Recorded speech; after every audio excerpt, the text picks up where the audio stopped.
Assalamualaikum warahmatullahi wabarakatuh.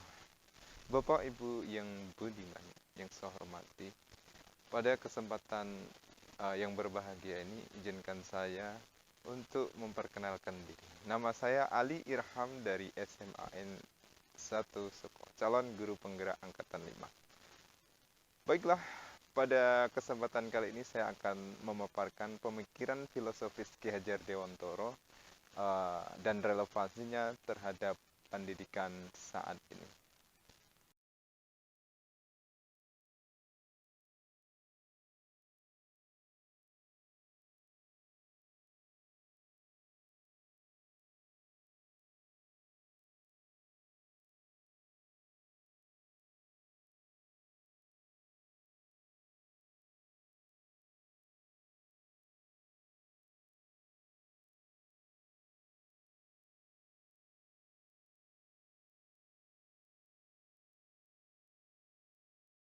Dimulai dari pengajaran.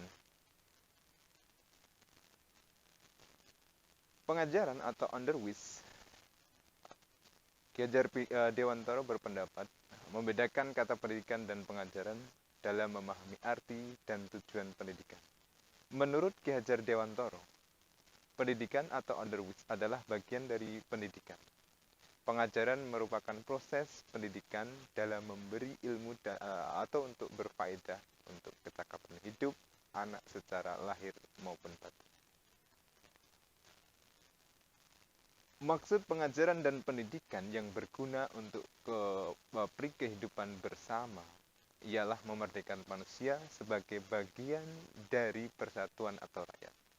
Manusia merdeka adalah manusia yang hidup lahir dan batinnya tidak tergantung pada orang lain, namun bersandar atas kekuatan diri sendiri. Pendidikan menciptakan ruang kepada murid-murid untuk bertumbuh dan berkembang agar mampu memuliakan dirinya dan orang lain atau merdeka batin dan menjadi mandiri atau merdeka lahir. Kekuatan diri atau kodrat yang dimiliki menuntun murid menjadi cakap, mengatur hidupnya dengan tanpa terperintah oleh orang lain. Sebagai tindakan nyata yang dilakukan oleh sekolah, kami sebagai pamong untuk murid-murid kami telah mengimplementasikan pemikiran Ki Hajar Dewantara terkait dengan pengajaran yang memerdekakan manusia agar tidak tergantung pada orang lain. Sekolah telah memfasilitasi berbagai ruang atau media pengajaran, di mana murid-murid dapat tumbuh secara utuh agar mampu memuliakan dirinya dan orang lain atau merdeka batin dan menjadi mandiri atau merdeka lahir. Mengenali kekuatan kodrat yang dimiliki serta menuntun murid-murid menjadi cakap mengatur hidupnya dengan tanpa terperintah oleh orang lain. Salah satu contohnya adalah menyediakan ruang belajar ekstrakurikuler, di mana murid dapat mengasah kemampuan dirinya sesuai dengan minat dan bakat yang dimiliki, sehingga mereka dapat menciptakan tujuan yang diinginkan dengan kemerdekaan lahir maupun batin. Begitu pula dengan kegiatan pengajaran di kelas. Sebagai pamong, kami juga telah menciptakan ruang bagi murid untuk dapat tumbuh berkembang secara merdeka dengan cara menggunakan metode pembelajaran yang berakal dan bersifat fleksibel tentunya, namun tetap terstruktur dan sistematis. Hal ini kami tuangkan dalam rencana pelaksanaan pembelajaran yang mencakup kegiatan awal, inti, dan penutup. Di setiap tahun ajaran baru, kepala sekolah beserta pejabat terkait selalu mengadakan IHT atau in-house training.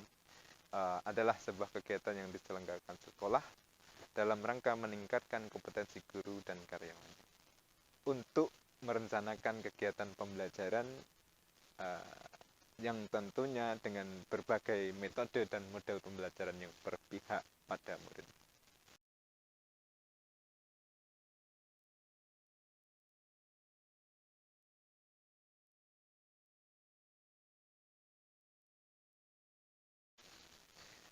Sedangkan pendidikan atau off-fooding memberi tuntunan terhadap segala kekuatan kodrat yang dimiliki anak, agar ia mampu mencapai keselamatan dan kebahagiaan yang setinggi-tingginya, baik sebagai seorang manusia maupun sebagai masyarakat.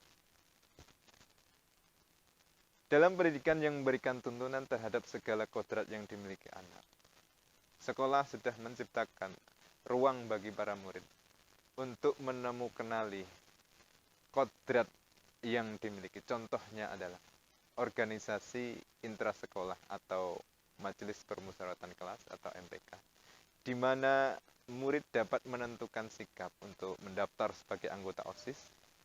Setelah itu, sekolah membekali beberapa pelatihan-pelatihan kepemimpinan dasar sesuai dengan seksi dan bidang masing-masing, untuk kemudian dapat diimplementasikan dalam kerja nyata, di dalam membantu kegiatan sekolah secara menyeluruh.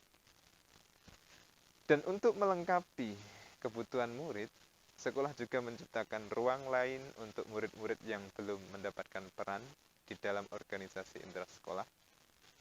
Sekolah juga menyediakan ruang untuk tumbuh dan berkembang di bidang yang lain. Contohnya Dewan Ambalan Pramuka.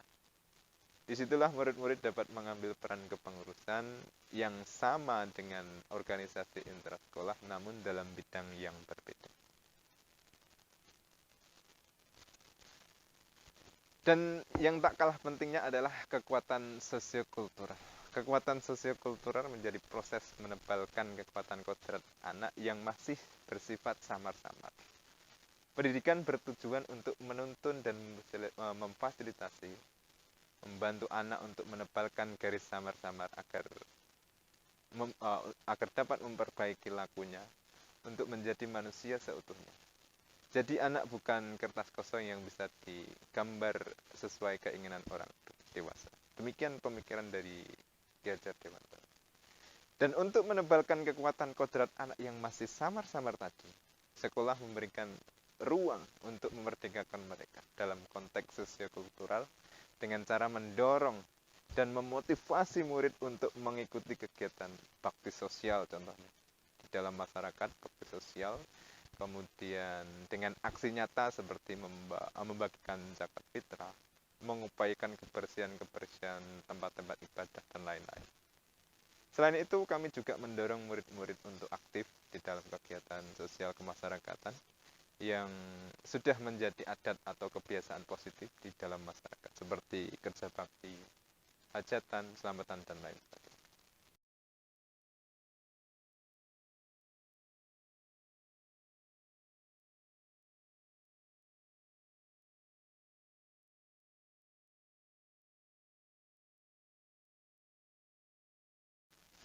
Bapak Ibu yang budiman, demikian tadi pemikiran filosofis Ki Hajar Dewantara dan relevansinya terhadap pendidikan saat ini.